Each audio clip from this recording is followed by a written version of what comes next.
Good afternoon. Good afternoon, everyone. And thank you for joining us in the afternoon session today on the panel titled Contested Grounds, Housing, Land, and Belonging. My name is Ruchika Lal, and I work here at IHS on questions of planning and pedagogy for urban equality with a focus on housing. And it's my pleasure to introduce our panel today. We have with us Priyanka Mokle from University of Birmingham, Vipul Kumar from UCL, Devansh Srivastav from Christ University, and Krisha Kothari from School of Environment and Architecture, presenting some of their work. So the panelists will have 15 minutes to, share their presentations, and I'd request everyone to, as you're listening in, to sort of think through, things you'd like to ask in the question answer session. And yes, and so hold on to your questions, and in the question answer session, we're hoping to have a nice conversation. So we'll start with Krisha Kothari and with your presentation on everyday religiosity and housing in suburban Mumbai. Over to you, Krisha. So I'll be presenting my undergraduate research today. Uh, so a graffiti reading Jai Shri Ram on my neighborhood wall became the starting point of this research. After nearly 20 years of living here, I began to notice how religion quietly participates in the politics of claiming space. This inquiry unfolds through stories and dialogues of housing and neighborhood life. I then traced the current fabric of the neighborhood to set the premise of this inquiry.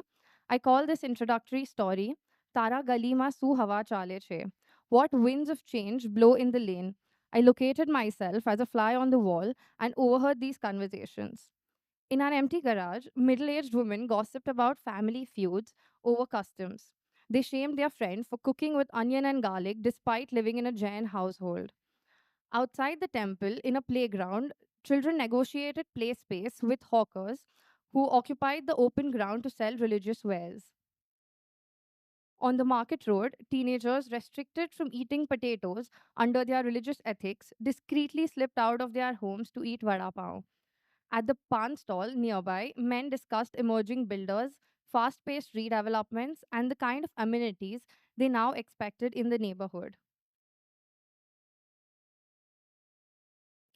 Everyday dialogues, household gossips, aspirations, and claims reveal a deep connection between religiosity and the neighborhood dynamics. This introductory story advances towards the following inquiry. The spatial transformation of housing in Mumbai suburbs is produced through the intersection of everyday religiosity and emerging forms. Concerned with the intensification of religious differences, this research questions how does this intersection shape spatiality and everyday life in the suburbs of Mumbai?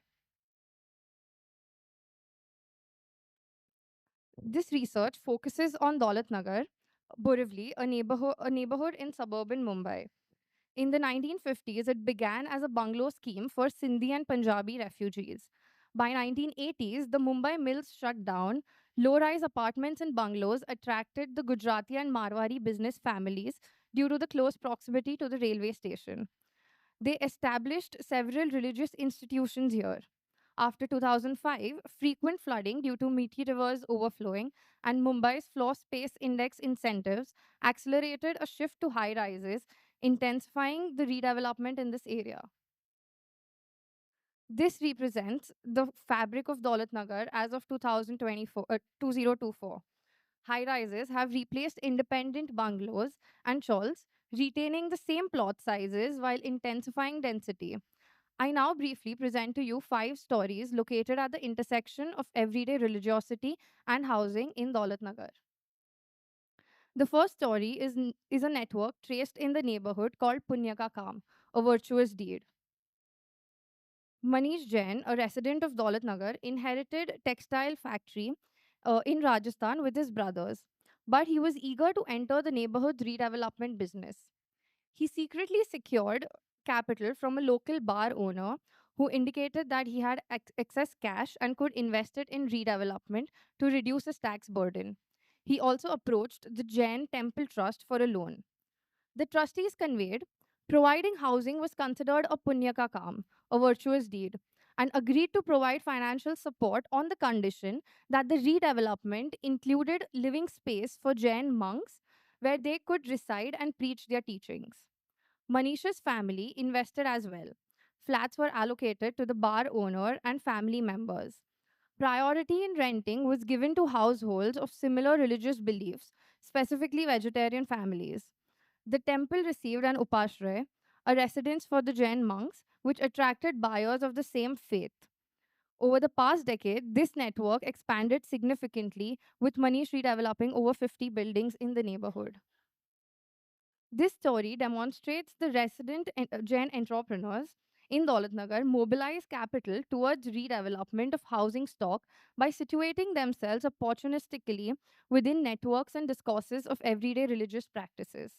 Spiritual leaders of the Upashray market redevelopment projects, frame them as service to the religious community. This is a collage of brochures and their marketing strategy. This network enables space making practice easily becomes a way of establishing forms of exclusions in the neighborhood. The second story is of a Sindhi household in a housing society titled Kalank Lag Jayega. Reputation shall be blemished. Mr. Chandani's family, the only Sindhi household in the building, had lived there for 3 generations now. One evening, he discreetly brought meat home. Despite his wife's hesitation, they cooked the meat. The smell traveled The smell traveled through the building duct and provoked the angry neighbors. The neighbors warned them the practice of eating non vegetarian food would damage the building's reputation and discourage prospective buyers. The prospective buyers here meant so called good families. The dispute prompted the building committee to retrofit the common services. They blocked the service duct on Mr. Chandani's floor to prevent the smell from diffusing to other floors. Pieces of plywood were added to restrict the ventilation. The story is pivoted around how spatial stacking in the apartment type lends to the olfactory experiences of cooking and how proximity of vegetarian and non vegetarian households in densifying neighborhoods result in social friction. The third story is about a residential flat in a mid rise building being converted into a religious institute, Ghar Upashray, a habitable space for monks.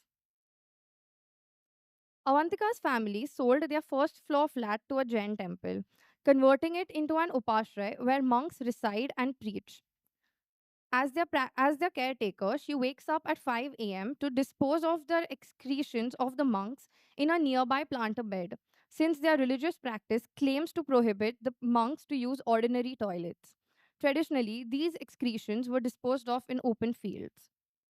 She then rushes to finish cooking before the monks knock at the door to seek bhiksha, the ritual of going door to door for food. The Upashray, a public religious space, experiences a constant influx of people and frequent processions on the adjacent street. This story demonstrates how an apartment presents spatial affordances to retrofit an upashray. In the process, it reveals how institutional programs inserted into domestic space transforms the building commons, disrupting privacy and routines of the residents. These are some images of the home which gets converted into an upashray and how the monks and the people visiting them occupy it. The fourth story talks about the interventions in a home to make it Vastu compliant, Vastu Anusar. Kanti Bhai eagerly moved into his redeveloped flat. He invested heavily in interiors, particularly to ensure Vastu compliance. Vastu Shastra is a traditional Indian system of spatial planning that prescribes how buildings should be oriented and arranged to promote harmony, well being, and prosperity. To reorient his home, he expanded into the common terrace and made it his own private space.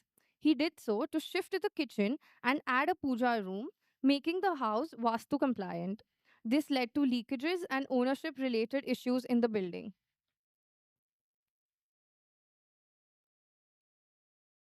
This is a collage of documents I gathered from the municipal corporation under the Right to Information Act regarding the ongoing case of this particular flat. This story discusses how modifications designed through the logics of Vastu Shastra and adding a puja room to the house leads to exceeding the city's development control regulations. These unapproved modifications attempt to invent spatial affordances within standardized apartment types. They raise questions and concerns of ownerships and claims in a residential setting.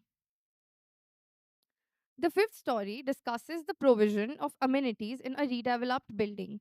Khuli jagah nahi hai. There is no open space. The builder offered premium amenities, a rooftop pool, gym, podium parking, and upashray and a Jain temple library. Residents who followed similar traditions were drawn in. However, limited open space led to tension when Ganpati celebration sorry, clashed with a Jain fast breaking event. A curtain wall was created on the refuge floor to accommodate separate religious practices. Amenities were designed primarily around Jain beliefs and resources. However, overlapping religious routines led to ongoing negotiations within these carefully structured open spaces. The above narrations and their analysis suggest that friction along the axis of religious difference within intense housing redevelopment produce socio-spatial implications. I argue that the design, form, and configuration of the apartment type, situated in the logics of universality, efficiency, and standardization, are unable to absorb the cultural practices of everyday religious difference. Thank you. Sure, that was really, really interesting, and I'm sure we'll have much conversation after.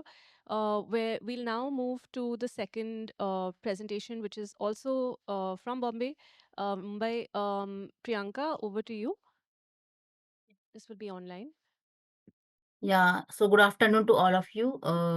Today's my topic presentation is on the Mumbai slum rehabilitation and resettlement housing policy.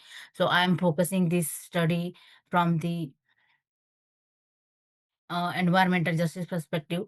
So through the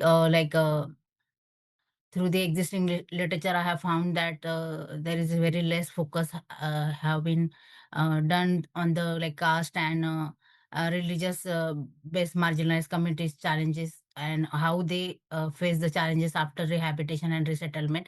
So that I have found. Then apart from that, very less focus on the built-in environment and the health issues and livelihood issues and how they face these issues after the rehabilitation and resettlement. So very less studies have done this kind of research. So that's why I thought I should have to proceed for my PhD research on this particular topic. So the study aim and objective of is like the study aim is to critically investigate the impact of some rehabilitation and resettlement policy on marginalized community and their involvement in the Mumbai city. Objective of my study is to analyze the process and consequences of slum rehabilitation and resettlement, uh, to investigate the involvement of rehabilitated slum communities in the rehabilitation process, to assess the rehabilitation resettlement impact of housing, civic amenity, and surrounding infrastructure on this uh, community's daily life, health, livelihood, education. Then to identify the key stakeholder and their role and how it is impacting on the slum rehabilitation and resettlement process.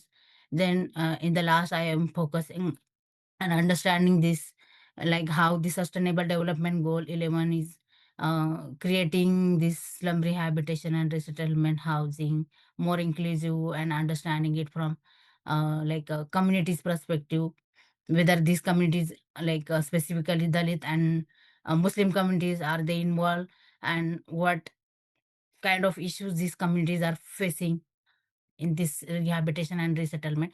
So this is the brief of slum rehabilitation and like resettlement. So I'm focusing both in situ and offsite ex situ rehabilitation. So in situ rehabilitation, which is come under the development control regulation 3310, and ex situ rehabilitation, which come under Development Control Regulation 3311. So, in situ rehabilitation, which is specifically focusing on the same site, and ex situ rehabilitation, which is specifically for the done for the Mumbai. Like for the different infrastructure project, like Mumbai urban transport project are there, then Mumbai infrastructure project, then for city beautification and other infrastructure related project. Government is shifting this rehabilitated these communities to the resettlement colony. So how after the resettlement this is impacting on these communities, that is specifically I'm looking. So this is like how does the slum rehabilitation and resettlement policy impact the lives of marginalized communities, and specifically focusing on the M ward, which is declared as the poor infrastructural ward as per the 2000 municipal corporation uh, municipal corporation of Greater Mumbai's analysis. It has found that Mumbai's MS ward is very poor infrastructure ward. Then, as I have mentioned, like slum resettlement, which is specifically done for the city beautification and infrastructure development project, and in situ rehabilitation to make the main purpose is to make the Mumbai slum free and to upgrade the life of slum dwellers. So, I have found that through these studies as well as through the field work, that this resettlement colony mostly located in the Mumbai's M ward, and there are around 13 resettlement colonies which is located in this ward, and how it is affecting on their health and livelihood, which is majorly get disturbed through this war. So what can be done through this sustainable development goal, which is we are focusing on through SDG goal. So I'm specifically targeting on SDG goal 11, sustainable cities and communities. So that I'm looking. So this is the implementing agencies of the slum rehabilitation policy.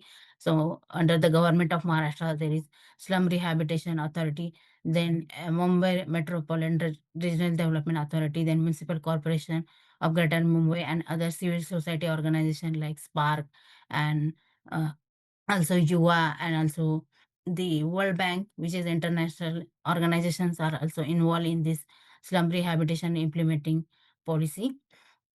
So I'm specifically, as I have mentioned, I'm specifically focusing on these two marginalized communities, scheduled caste and Muslim communities. So I have found that these communities' participation and these communities' uh, focus somewhere lack in the how these communities are facing the challenges after the rehabilitation and resettlement. So that is the whole purpose to select the this specifically these marginalized communities and for this study. So for this theoretical focus, I have uh, I have tried to understand it from the environmental justice perspective and neoliberalism perspective. So to understand the challenges of the Mahul Gaon and Natwar Parik resettlement colony communities issues. So I have focused on the environmental justice perspective and how this gentrification and displacement, this particular uh, affecting on this marginalized community in the Mahulgaon network Parik. So that is I have tried to understand, and through the neoliberalism theory perspective, I'm trying to understand the in situ rehabilitation, uh, uh, in situ rehabilitation building challenges. So through the environmental injustice perspective, if I have to understand, so through the existing study as well as through the fieldwork, it has found that there is direct impact on the poorly built-in environment of the resettlement colony on marginalized communities' health and livelihood, and apart from that, their children's education is also affecting after the resettlement. Therefore, question arises as environmental injustice, which is uh, mostly black communities facing the challenges living in the hazardous industrial areas, which is affecting on their health in the USA. So same things, which is environmental injustice, these communities facing in the India, like Dalits and Muslim specifically, located in such a area which is nearby the like industrial zone or nearby the dumping ground area. So how it is affecting on overall this community's health and livelihood and further children's education. So it is like creating the whole viscous cycle and how it is affecting on their overall well-being. That is, I have tried to understand through this environmental injustice perspective. And I have like seen and also from the existing study, it has found that in Mumbai, like large number of Dalits and Muslim population, which is located in the this primarily hazardous area and which is specifically in the M ward, these communities are located. So how this social spatial segregation is found in the Mumbai's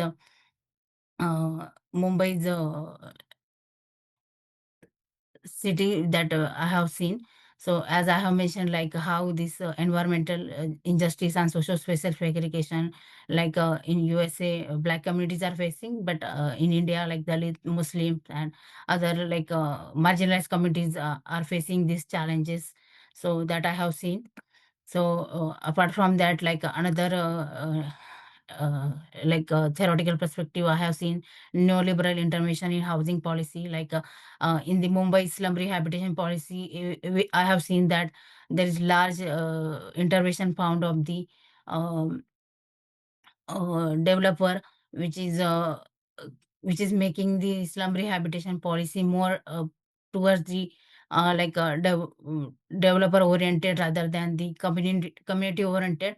So how this privatization of housing is happening in this slum rehabilitation policy, and which is making which is diverting the actual goal and actual objective of the uh, slum, making the Mumbai slum free, and also making their standard of living improvement, which is not actually happening, but it is creating the more real estate expansion and increasing the privatization of housing through this, which I have seen through this neoliberal theoretical perspective. So, like slum rehabilitation authority, over the years has been found that more lucrative real estate authority, as it provides maximum FSI under the redevelopment options, and it has led to finalization of slum land. And also, it has found that it is beneficial to state agency, private developer, and subset of slum resident for the resettlement be declared as slums, which make them eligible for these higher development rights. So, and also the poor resettlement colonies, which are also creating through this slum rehabilitation and resettlement policy. So, this is the SRA model. We have seen that. So, in this um, in the same land, like rehabilitation housing they are constructing, and in the remaining larger part, they are creating the free sale components, real estate building, which they are uh, selling in the high price. So how this commercialization and privatization of housing is happening under this SRM model, slum rehabilitation housing model, that is we can see.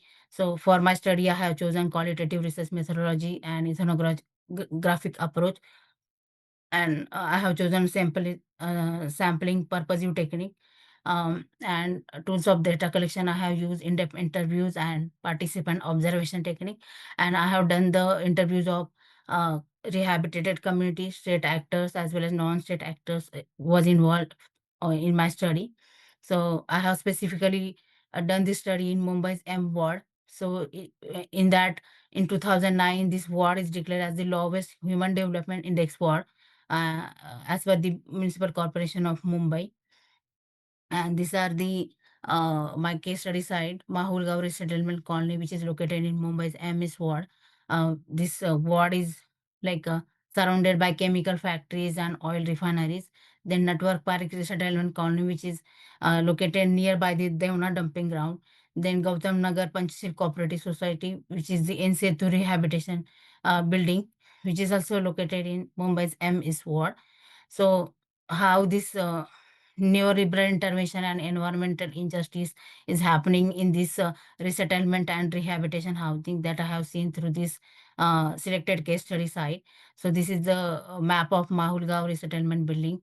He It is found that um, like Bharat Petrochemical Limited, Hindustan Petrochemical Limited, and many more oil refineries and chemical factories which are located around this resettlement colony. And because of that, how it is affecting on these people's health, mostly TB patient, asthma patient, I have found while interviewing with the people.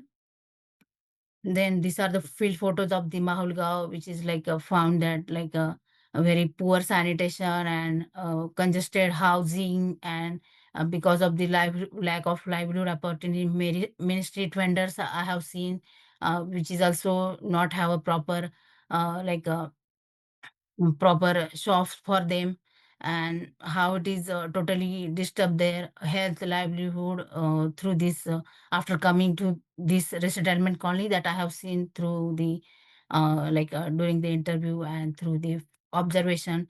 Then this is the Network Park resettlement colony, which is just located in the few kilometer radius of the Devna dumping ground that I have seen. This is the photo of Network Park Settlement Colony. We can see that which is very congested housing, and how it is affecting on these people's daily lives and health that I have seen through this. Then this is Panchashil Cooperative Housing Society. At the one side, government as a developer has constructed very congested 23-story rehabilitation building, and another side they have constructed the selling component for the like I have seen shown through the map, and as well as uh, through these picture we can see that like how this uh, neoliberal housing and privatization of housing is happening in this Panchashil Cooperative Society building that I have seen, like a very congested 23-story building developer has constructed, and another side they have constructed like a lavish proper luxury apartment for the sale component. So that we can see through this picture. So main impacts of the rehabilitation and resettlement, challenges of the lack of documents and eligibility criteria issue that many slum dwellers face homelessness. Their livelihood is affecting after the rehabilitation and resettlement. Health is affecting like both physical and mental health.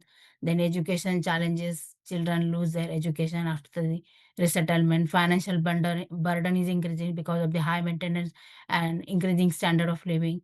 Then women safety challenges I have seen through during the interviews, like many women face the women safety issues during the night time when they are traveling.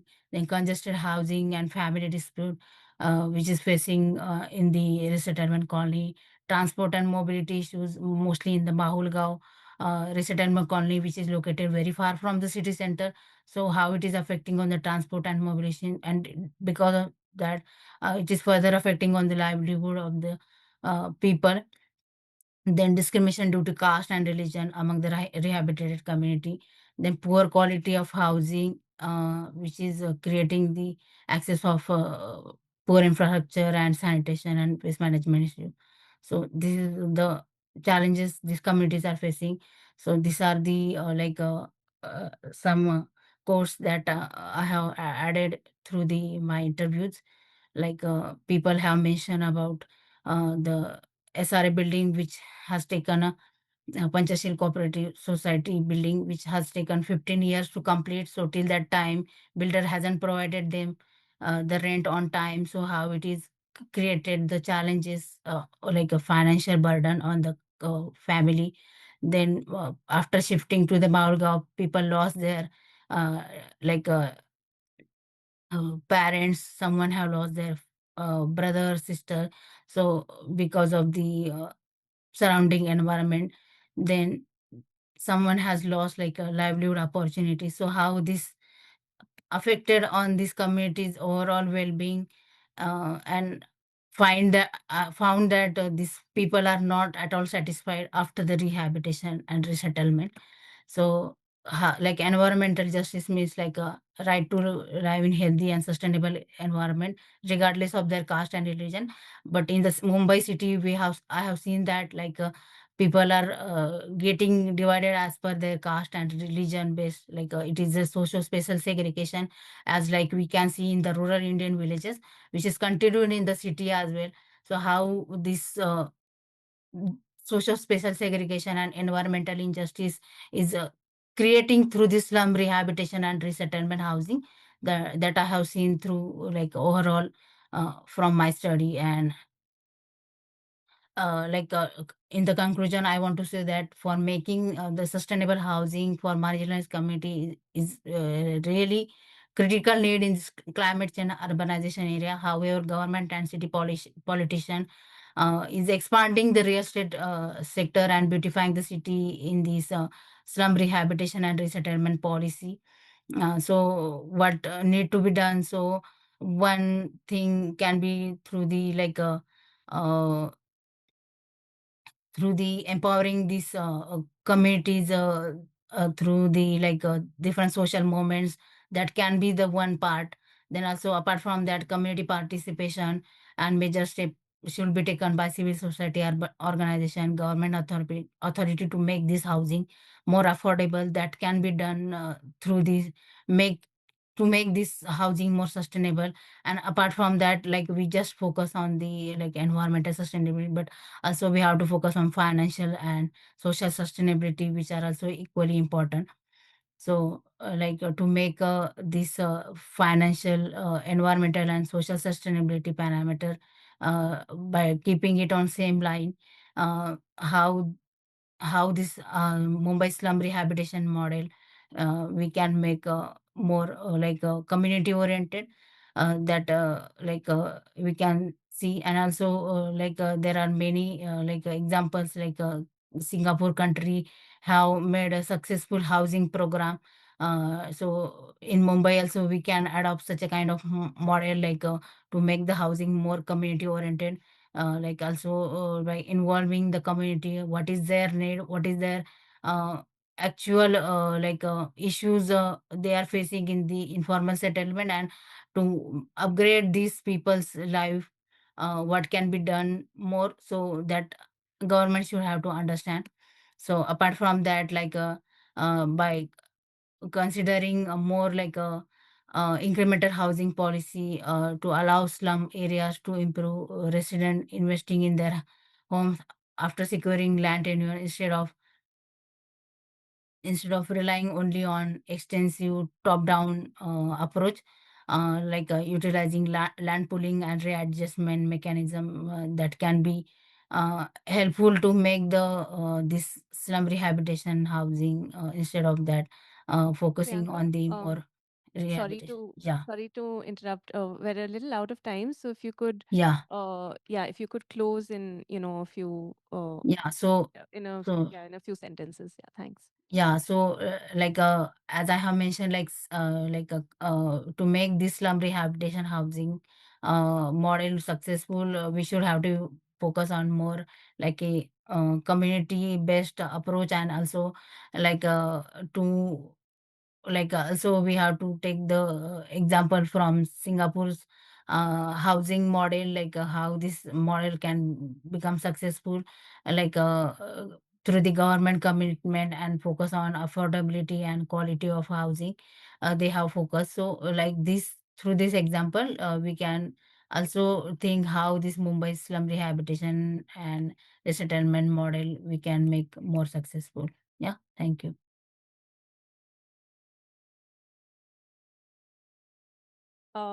We'll now move on to Vipul Kumar for your presentation on contested periphery, speculation, and agrarian transition through Delhi's land pooling policy. Good morning, good afternoon, everyone. I am Vipul Kumar. I am currently a second year PhD student at DPU, UCL Bartlett School. I just finished my upgrade, which is from MPhil to PhD. So this is more of a theoretical and methodological research that I will be presenting. I'll be starting my fieldwork in next few weeks. So the phenomena under investigation through my research is the urban transformation of the Delhi's periphery, which is being shaped by speculative practices of the actors who are living, working, or otherwise invested in land. And this particular transformation is particularly visible in the context of land pooling policy, which was introduced in 2007.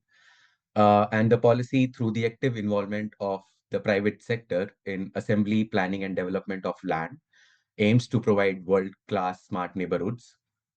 And personally, my motivation to do this research emerges from being a resident of the periphery for the last few years. And it's a bit of a motivation for me to do this research, stems because I have seen the residents of these peripheral villages being neglected and betrayed at the hands of Delhi Development Authority. And this is further enriched by my own academic training in urban planning, where I felt that there's a lot of limitations because of the technocratic and the unidimensional approach that we follow in planning. And I was more interested in how the political and social relations, being so deeply embedded within the land, gets really neglected from the policy documents that we see from state authorities. Uh, So scholars argue that it's the periphery which should be at the center stage of the urban inquiry in the global south, and because it's the periphery where most of the urbanization through the conversion of agricultural lands is being taking place right now. And periphery, instead of being seen more as a residual space, it has emerged as a key site for investment, also for speculative real estate development in a lot of cities. And it's a uneven dynamic geography with a lot of things going on in terms of governance, heterogeneity, the colonial relations of land. And thus it makes the periphery a space of immense possibilities, and also a source of space for a lot of actors that they want to innovate or maybe adapt or negotiate what's going to happen in the next few years. So I take this view of the periphery as which is fluid and unfixed space, which is made both by the urban and the rural, and they mutually reshape each other through varied social, political, and economic relations. So while the policy is being framed as equitable, voluntary, and transparent, its implementation has remained fraught with a lot of political contestations, institutional challenges, and a markedly mistrust between the landowners and the state authorities. So the very first step of assembling the land has become a terrain of uncertainty, hope, aspirations, negotiations, and contestations, where diverse sectors such as landowners, developers, bureaucrats, politicians, and even financiers strategically speculate to undertake a multitude of practices on the periphery that disrupts this very idea of linear and planned development being projected by the state. Um, so my main research question is, how does speculation shape urban transformation at the periphery? Followed by three sub questions. So the first one is, I want to look at who is in the urban periphery and what is their structural, which includes cultural, social, political, or economic relation to the periphery, and what are the everyday practices of speculation in the periphery and how do they link to these existing structures? And then how do these practices ultimately transform the built environment or the social relationships? Um, so the existing frameworks that look at the transition of the peri-urban lands are majorly through the lens of accumulation by dispossession, planetary urbanization, commodification, or suburban urbanization. However, these frameworks fails to acknowledge the minuscule or the gradual and visible changes that happen on the periphery. For example, for example, the accumulation by disposition, it fails to explain the resident strategies of cooptation, coercion, or consent in terms of displacement, or maybe forced evictions. And so we need to look beyond this idea of marginality in the periphery, or maybe as something where poverty exclusion lens is more focused. And there's a need for more sophisticated conceptual filters that can help to understand this rural-urban continuum. And I want to focus more on this local embeddedness of the process of urban that is in the making, and wherein I want to specifically look at the agrarian dynamics that play out, uh, and not just about concepts and methods, not just about the concept and the theories, but also how to study this ever-changing uh, periphery through a different methodology, maybe. Um, so I'm engaging with two major bodies of literature. One is speculative urbanism, and the other one is agrarian urbanism, which I'm going to explain both of them in my next few slides. Uh, so starting with speculation. So speculation, as conceptualized by Beer and Rogers, is not just a financial force aimed at profit, but it's more of a cognitive and imaginative process through which actors engage with uncertainty, anxiety, fear, hope, and aspiration. And in this process of speculation, they navigate the ethical, social, and political terrains uh, to maybe extract value or maybe to realize their own vision of what's going to happen.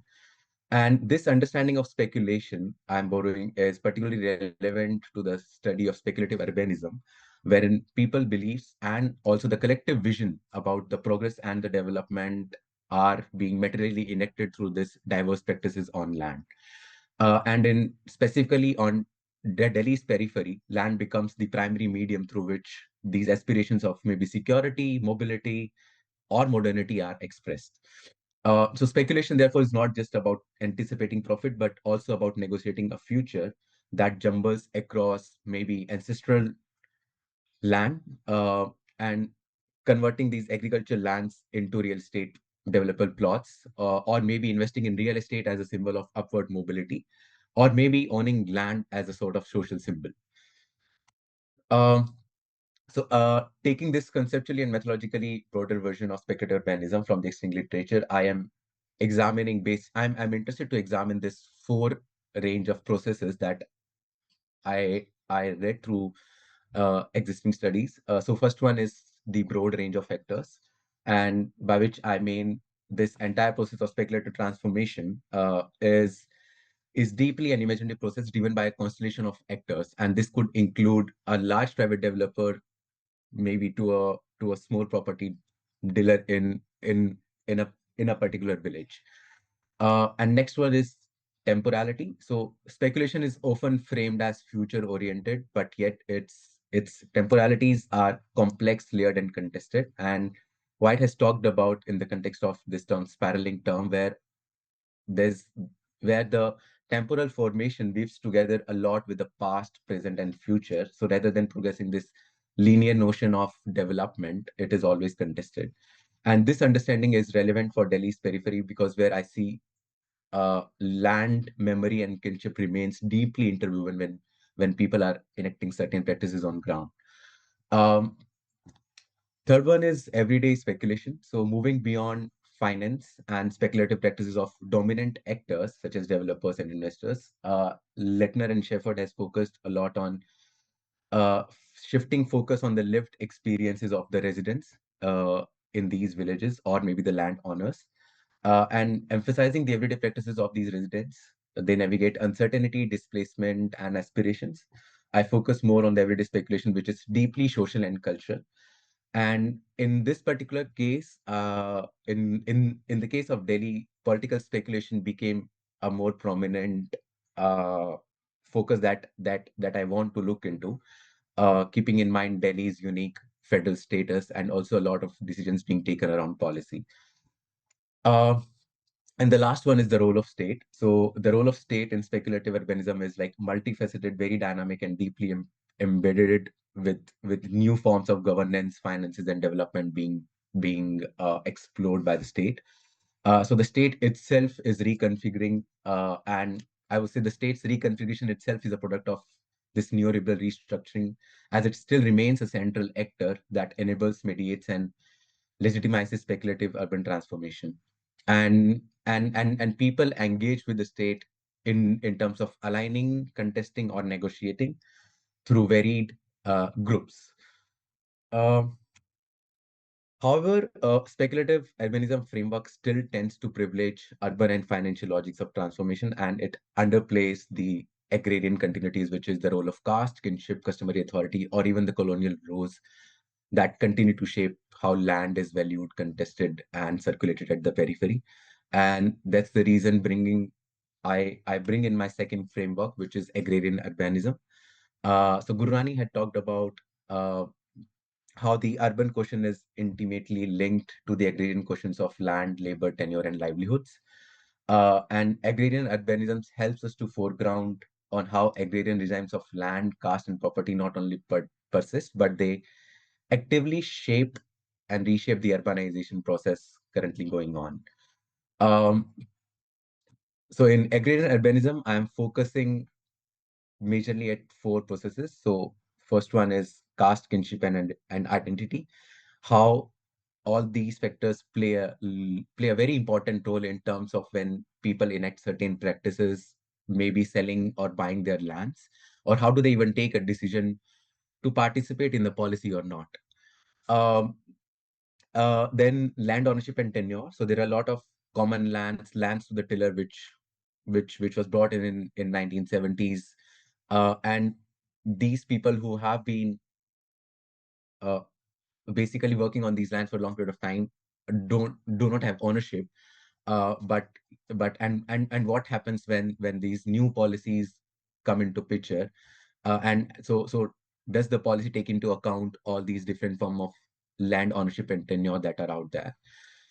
The third one is the colonial legacy of land laws. So I'm looking at a lot of these land tenure system, for example, permanent settlement, or certain terms that are being still used by actors. For example, when do they use the term jamindar or say a farmer?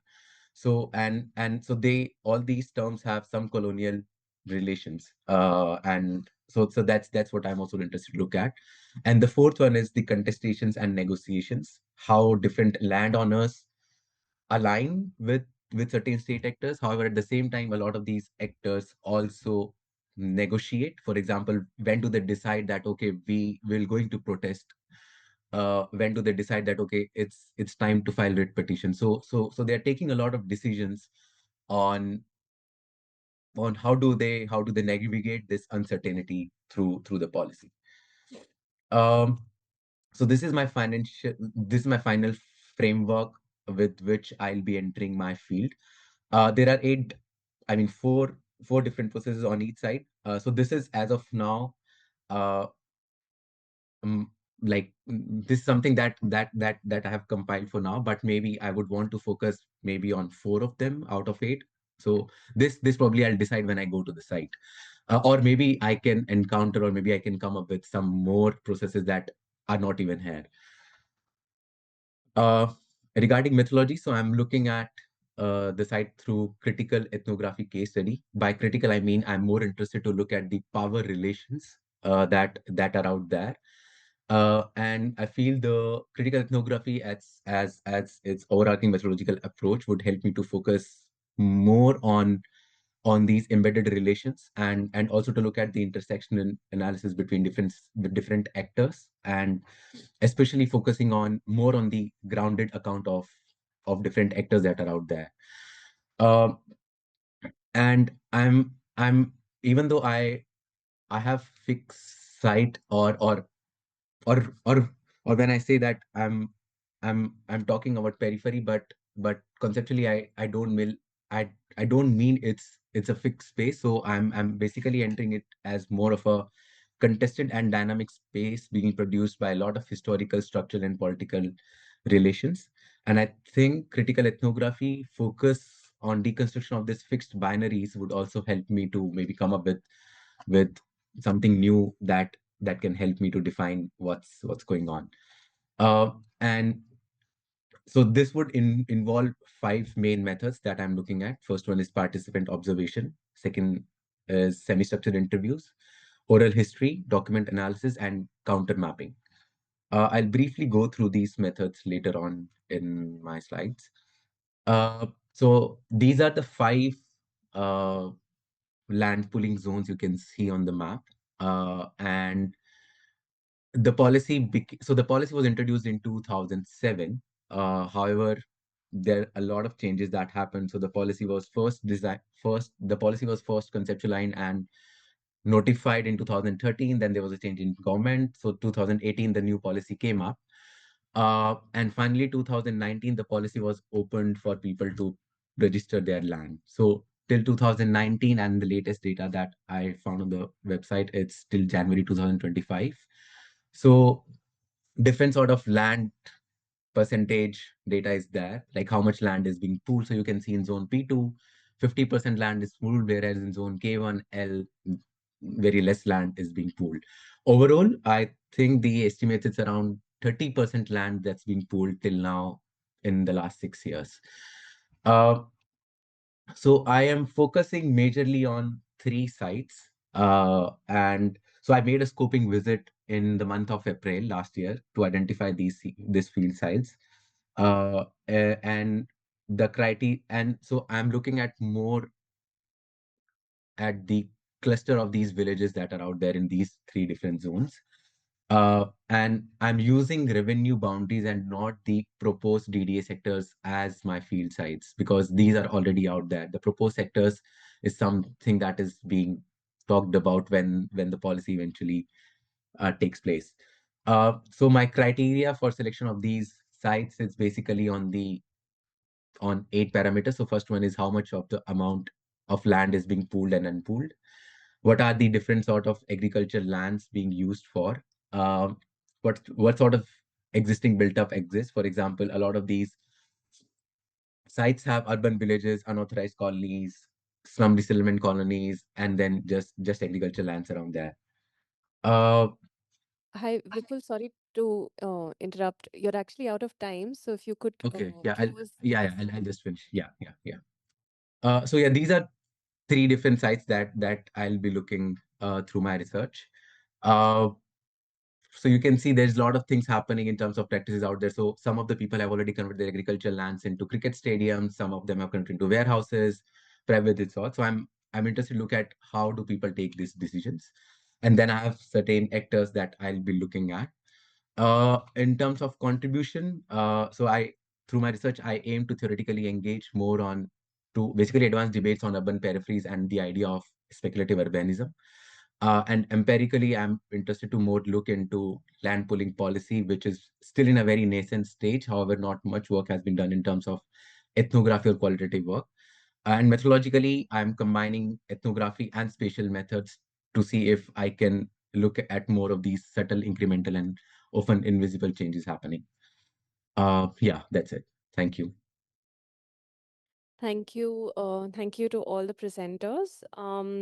We'll open up for, I think we have half an hour for maybe question and answers. So we'll open it up. So please do reach out if you have raise your hand and someone will come with a mic. I can get us started a little bit. So I think so for Krisha, I was wondering, it was really, really interesting, to hear the various stories on negotiating space, in Daulat Nagar. And I was curious to know a little bit more on the method and whether, you found generational differences in this idea of negotiating religiosity, as you understood, different stories and how you chose then to put that lens and maybe some reflection on the governance of housing and where belonging becomes policing and that and the tensions of community. So that's just curious to hear some reflections from you on that. um Priyanka, I'll just have maybe one question for each of the panelists and then I'll open it up to the floor.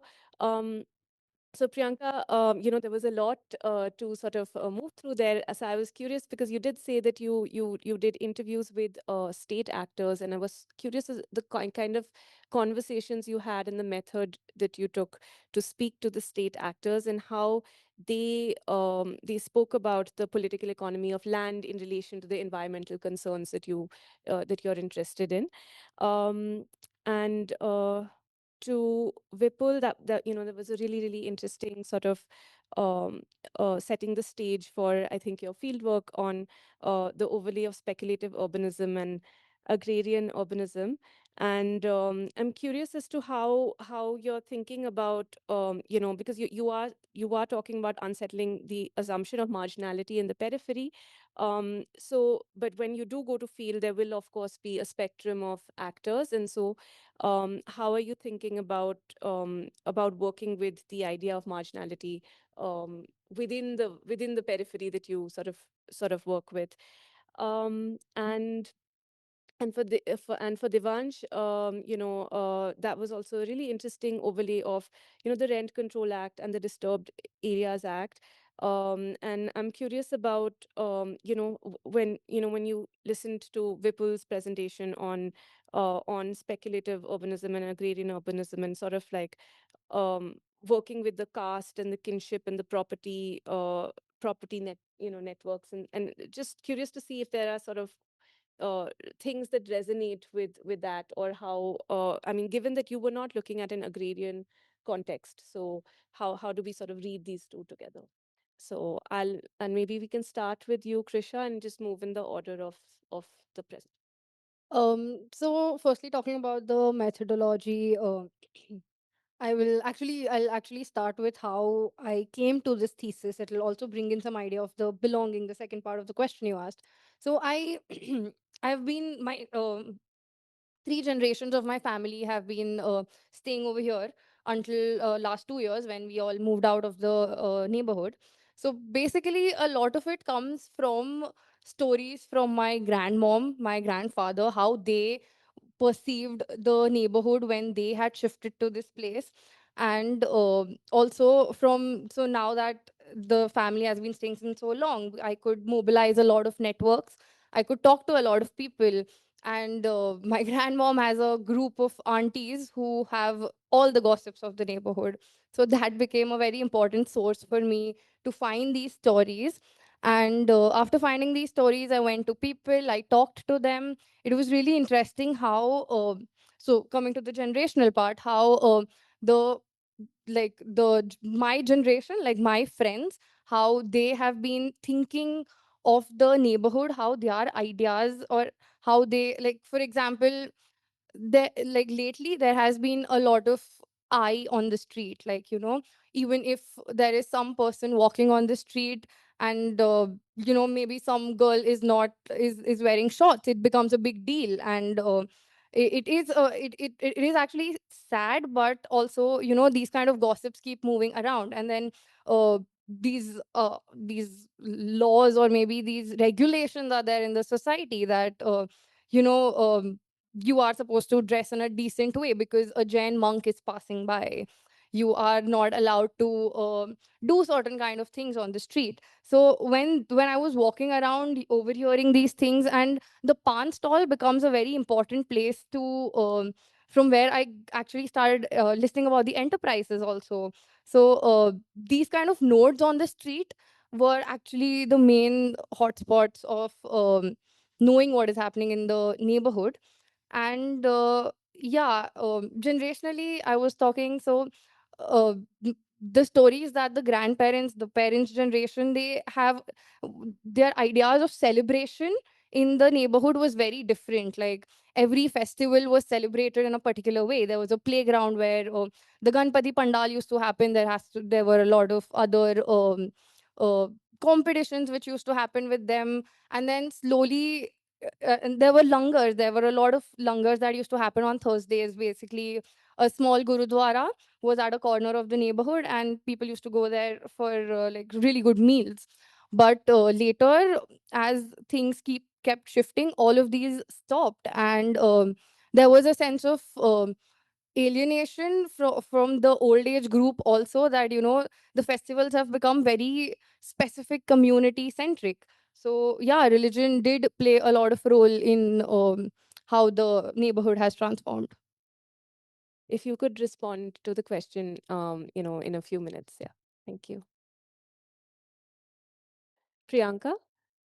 Yeah. Yes. So you are talking about the state actor, when I was interviewing with them about the and understanding how this resettlement colonies, communities which are specifically when I have discussed with them about the Mahulga, so they said like after the Ghar Bachao Ghar Banao Andolan, that movement, so they have shifted few families from the like resettlement colony to the another like a more like outside the city. Basically, they have shifted around 300 families to the in the Borivali like rehabilitation building. So that is the one thing. And also, while talking about the why they have like choosing such a kind of resettlement colony area for specifically M ward particular location, so that is they don't have a really proper answer for that. And also their thing is they slum dwellers and other those you shifted in the resettlement colony, they used to stay in the very poor side of the area. When they in the informal settlement, they didn't have the proper like toilet facility, proper waste management facility. But now they are settling in the resettlement colony, so at least they are government is giving them the proper housing, and they have a proper infrastructure. So they are not trying to understand that this colony have a poor infrastructure and poor industrial and hazardous chemical factories which are affecting on these people. But they are not really concerned about these people's issues related to environment and health and livelihood aspect. They're more trying to understand it from their own perspective, people have a dream of having their own home in the Mumbai city, and these people are getting these houses in a free. So they should have to feel thankful to the government that government is giving these houses to them in the free of cost. So that is their way of talking to while interviewing to this like a state government, like from SRA or from MMRDF or from BMC. like uh, they should have to thankful instead of blaming to they are facing the environmental issues or health issues. So that is how the state actors reaction while I was interviewing with them. So yeah. Thank you. Vipul, if you could take the floor in a couple of minutes. Thanks. So regarding the idea of marginality, so when I made a scoping visit and also through my literature, I think I came across marginality in like broadly, like I was thinking it in terms of there's also social marginalization, as in people who don't even own land. Where do they come up in the policy? Does the policy even talk about these people? And even about farmers or tenant laborers who are now working on these fields, where what what about those people? Does the policy address those questions? So in my actor mapping, I'm looking at this set of set of actors who don't own land, and what where do they come into picture? And then people who even own land, they also feel marginalized in the sense that okay, within the village there is not even water facility, like all those basic concerns, basic infrastructure facilities. And the policy in a way is also, I think, building on already existing inequalities, in the sense that small landowners can only participate, like I think landowners who are owning land up to 2 hectares cannot participate solely. I mean, they have to come together with other landowners. So in a way, they don't have that individual stake in terms of okay, what's how do we take a decision? So it's like in multiple ways that marginality is facing out, and that's the reason I was not focusing exclusively. And then also there are these big landowners who are taking decisions on on behalf of a lot of small landowners. So that's the reason I was basically focusing more on the other dimensions which I explored. Yeah. Thank you. If there are any questions, okay, there are a couple. Hi, thank you so much for the good presentations. I have a question for Vipul, because like the method section, you had to go through quite fast.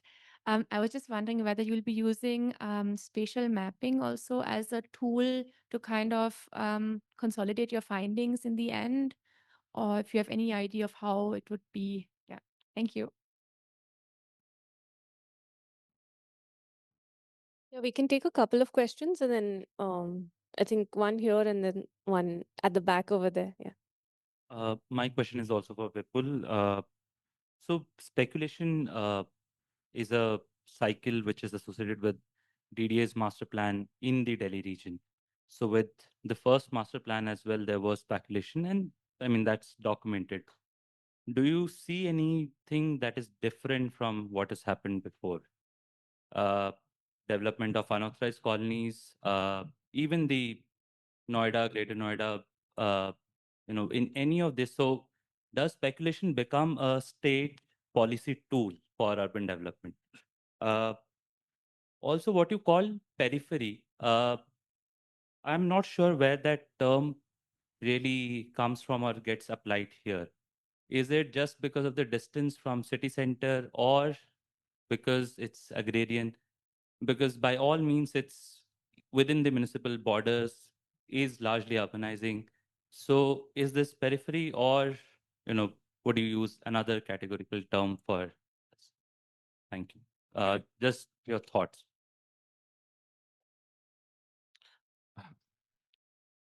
Just my name is Matthew Zohungu from KDI. Amazing presentations from all of you. I have two questions without running the danger of overwhelming the pool. But one, I love the idea of thinking about the speculative design and speculative urbanism. It's a feature that I see a lot in the global south cities, especially Nairobi, and to partly help people answer that question about peripheral, I think what we see, for example, in cities like Nairobi, there is this traditionally colonial cities where there's a boundary of where the city ends and where infrastructure ends. And then beyond it, there's nothing. And then now folks are moving from these really municipal areas into other spaces. But then it resonates with me, especially in the conversation we've been having around anticipatory action and anticipatory cities, because that's where the peripheral is where urbanization is going to happen. So how do we go ahead of the bad manners we've done in this urban cause to be able to look at how that happens? But my question to you will be, what are some of the applied angles of your work? Specifically, how does it inform how we think about these peripheral communities and peripheral urbanism? To the questions and conversation about piecemeal tenure, I'm interested to know a little bit about, there is a big conversation about vulnerable tenancy, but then I was really thinking about transitions from a very, even myself coming from the village, I rent first before I settle in the city properly.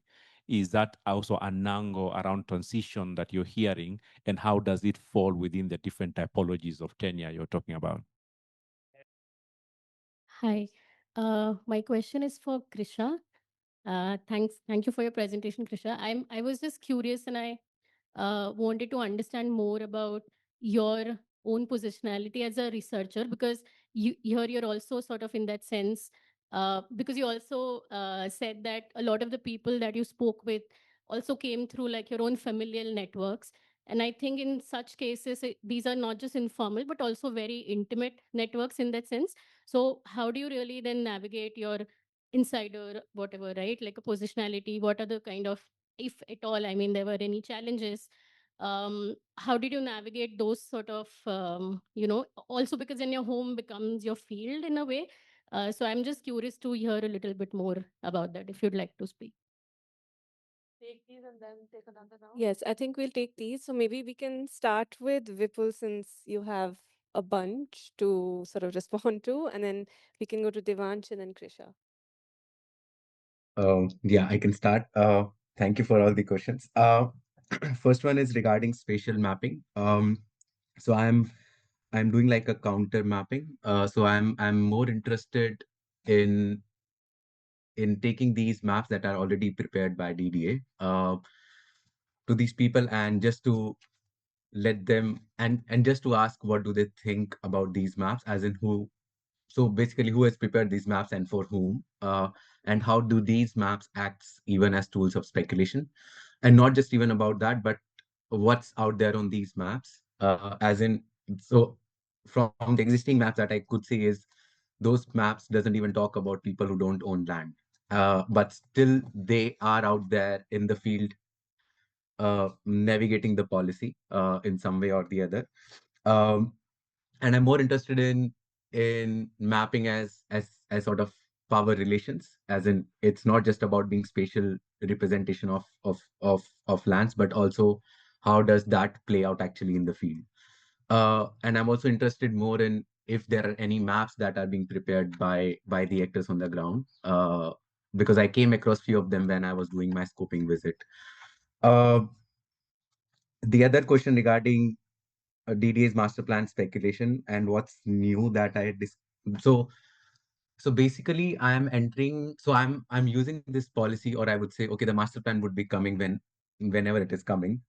So policy is just for me a way to enter into this speculation lens. There are a lot of other things that are happening. For example, say inauguration of UER by Prime Minister. So how does that lead into different sort of practices? And I'm more interested from the dimension, from the lived experiences of the people, as in what are the practices they are engaging. For example, if you see uh, the use of agriculture lands that are people doing, so some of them have started doing mushroom farming, some of them are doing normal uh, whatever seasonal farming that they used to do. Some of them have converted their fields into cricket stadiums, some of them converted into warehouses. So I think this is something new that I came across when I was doing my scoping visit in these areas, and I think that's the way people are now responding in new ways uh, to this policy, and also to this idea of speculation, or the state prepared plans. People are also contesting in the sense that, okay, where like now they are saying that, okay, we want master plan as soon as possible, but even a lot of people don't even know what's even out there in the master plan, just because there are few people who are taking this idea, okay, as soon as the master plan happens, the master plan comes into picture, and then we'll have like a uh, thing set in place. So it goes both ways, but I'm more interested in how people are responding in terms of practices.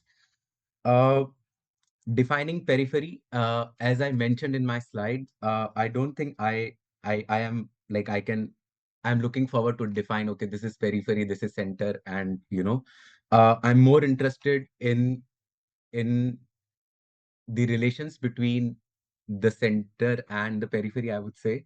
Uh, it can sound okay, I'm already defining something, but also I'm more interested in how, because for example, just a quick example, when people protested against the policy, they went to Jantar Mantar. So there's not fixed dimension which will say, okay, when they have to protest, they are going to the city center. So where is this boundary? uh, so I think especially I was more interested in the sense that, okay, there's a conversion, there's a difference that you can see in terms of land use. So there are still agricultural lands out there, whereas if you go a bit towards the city center, it's still being densified. So I'm not defining, but I'm more interested in this relations between both of them, and through this set of activities. Uh, Fourth one regarding applied angles of my work. So I'm yet to start my field work, but I hope that through my work, I'll be able to have some uh, forward discussions on how does the periphery even look like, and also speculation. What does it really entail when we talk about speculative urbanism? Because as of now, it's like heavily talked about in terms of financial speculation, or like all these big actors playing the role. But I think I'm more interested in the social, cultural, and political sides of it. Um, and I hope some work of which I come across when I start my field work, and also later on when I start analyzing, could be of some relevance to a lot of cities, especially in the global south, African who are also undergoing the same sort of transition from agriculture to urban. Yeah, I hope I am able to answer a few of these. Yeah, thank you. Hello. Hi. It was a lovely question, and I would love to talk about it. So basically, what happened is that while I was collecting the stories, a lot of things felt very normal.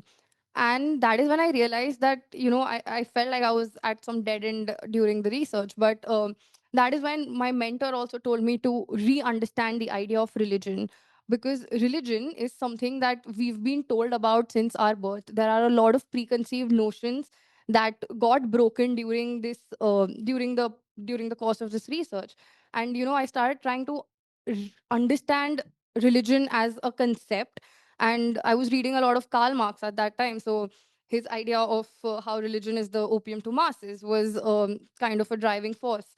And yeah, and that is how I actually started understanding that something which is as normal as a practice of vastu, where in a household it becomes so important that your house has to be oriented according to it. There are a lot of other dynamics that come in of housing, that how a standardized stacked plan is given to you, and how you're trying to negotiate and go out of the city, go out of the regulations that are there, and how it brings out the ideas or breaks the idea of ownership and claims. So yeah, I mean, that's. And also, yeah, I was trying to read scriptures of Jainism. I was and and somewhere, there, so this is an interesting story. So there are kids in the neighborhood who go to this thing called a pathshala, where they are taught what the religion is about, and they have textbooks about it. So basically they are like how we had as kids, what are good manners, bad manners. So these scriptures then got translated into like very simplistic diagrams to, and in that translation a lot of things get lost, you know so yeah, that was more of it, understanding what religion is and how it keeps getting translated from household to household. I hope that answers. Thank you. Is that, yeah? Yeah. So I mean, one question was that historically, I think Gujarat is one of the few states where there's been a mobilization of Dalit communities within the Hindutva project, right? And you've been talking about the fact that you're looking at areas where Dalit and Muslim communities are living together. And I'm wondering what the relationship there is at the current moment, because I think historically there's a fair amount of literature on what's happened in the city and in the outskirts of the city, and how Adivasi Dalit communities have been mobilized, but not necessarily. So, I mean, I would be curious as to what's happening in the present. So that's one part of the question. Or are you specifically looking at places which are largely Muslim dominated? Relating to that is, I mean, I was wondering, because you're sort of using the word ethnicity and then you're using religion. And I'm wondering if you're kind of making differences between how you understand these terms and legally, how it makes a difference. And I don't have a legal background, so perhaps there's something that you're coming from, which I'd be curious to know. And another question was, what is the relationship between this idea of illegality that you're talking about and the creation of value, right? Because I thought it was quite interesting what you were talking in terms of a legality being a series of like processes in which there's a lot of negotiation, which has not necessarily been adjudicated by the state, but how and where does that lead to the creation of value, and who are the actors? And as you were saying, who are the non-state actors, right? Who are the facilitators and the middlemen who are leading to the creation of value, and is value being created at all? Because it sounds to me like it's a place where, like, it sounds to me like it's a situation where actually there's quite a, I mean, it's a difficult situation. It doesn't seem like there's really space for the creation of capital, at least in terms of assets. So I'm wondering how sort of that process works. Um, and Vipul, I mean, I think for you, it's more of a provocation.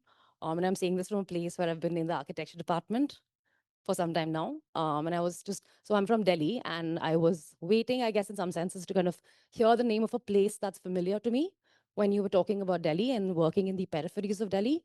And I guess at some level, I find it interesting that when you're showing your maps, I see block A, block B, and I see state terms, but I don't necessarily see names of places. And I'm wondering, when we kind of represent, maps, or when we use visual sort of images and representations, how do we also intervene in them so that the sort of place that we're talking from, where you're saying that you're interested in working within the, questions of marginality and the periphery.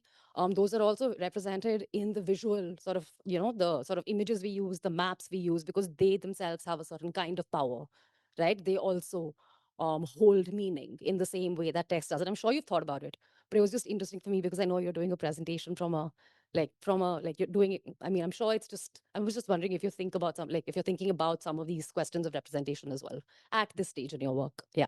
Thank you. Hi, I know we are at end of the session, but I'll ask a very quick and short question to Priyanka.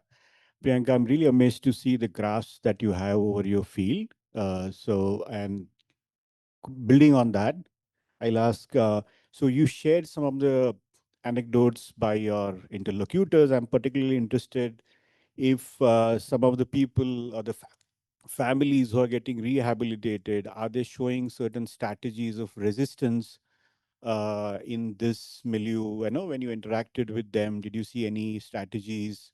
They could be verbal or they could be taking any action. So I'm curious to know that. And probably an interrelated question to that is you mentioned about the self-redevelopment model by the slum dwellers, and I'm not very much aware of this kind of literature or context, but if you could, do you have any kind of cases or examples where slum dwellers have tried to create models of self-redevelopment? And I mean, if you have, would you like to share that in a briefly? Yeah, thank you.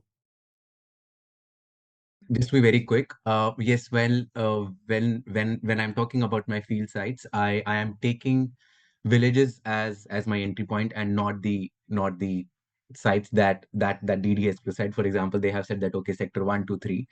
However, I'm taking villages as my base. So I think, and for example, sorry, I had to rush through that part.